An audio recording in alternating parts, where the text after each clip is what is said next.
Thank you so much. Dear friend, thank you so much. Eddie, Prime Minister Ramar, thank you, and thank you, Albania, for hosting us today.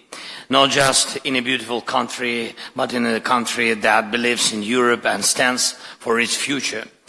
Dear friends, thank you all for your support, and I appreciate that we share the same understanding. This war Russia against Ukraine must be ended as soon as possible and in a just way. Ukraine needs peace. Peace in Europe depends on whether Ukraine will get it. All of you know that this week we had a real chance to take important steps toward ending this war, if only Putin had not been afraid to come to Turkey. I was in Ankara yesterday, and thanks for participation and hosting us, President Erdogan. And I was ready for a direct meeting with Putin, whether in Ankara or in Istanbul, and not just for a meeting, but to resolve all the important issues to my mind. But he didn't agree to anything, Putin. And you can also see that the Russian delegation that came to Istanbul is of a very low level. None of them are people who actually make decisions in Russia. Still, I send our team to Istanbul, led by Ukraine's Minister of Defense, at least to see if those Russians can actually decide anything. Our number one priority is a full, unconditional and honest ceasefire. This must happen immediately to stop the killing and create a solid basis for diplomacy, first of all. And if the Russian representatives in Istanbul today cannot even agree to that, to ceasefire, to this clearly necessary first step, then it will be 100% clear that Putin continues to undermine diplomacy. If that's not the case, there must be at least some result today, starting with a ceasefire. The Ukrainian delegation has a mandate to make decisions. As we saw yesterday, Russia sent almost the same people it sent in 2022. This shows that Russia has not changed its basic approach. They make many statements, many threats, but solve nothing.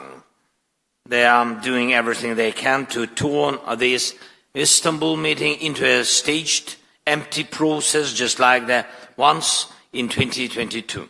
It's not us or Western leaders who are disrupting the negotiation, as the Russians have been claiming for years. It's Russians who send empty heads to the talks. And that's what destroys the meaning of diplomacy. So if it turns out that the Russian delegation really is just theatrical and can't deliver any results today, the world must respond.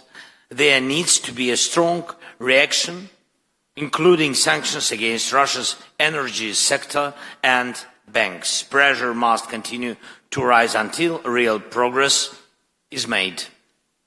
Ukraine is ready to take all realistic steps to end this war. I call on Putin to give his delegation real authority, and we need a full stop to the killing, long enough to give diplomacy a real chance.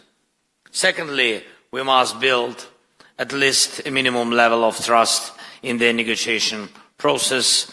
This can be done by releasing prisoners of war, returning Ukrainian children taken by Russia, and releasing civilian hostages currently held by the Russian side. Third, we need to clearly define which issues must be handled at the leadership level, not below. And we all know who makes the real decisions in Russia.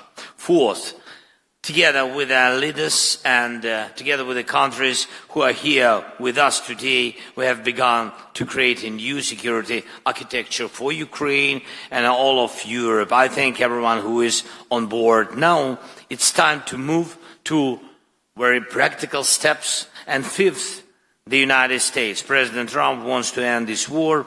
We need to keep working closely with President and stay as coordinated as possible. Long-term U.S. support is also essential. An American backstop is needed. It's important that we all work together on every level to make that happen. And of course, I will keep you informed throughout the day about what is happening in Istanbul and whether there is any chance the Russian delegation will take real steps to stop the killing and bring the war to an end.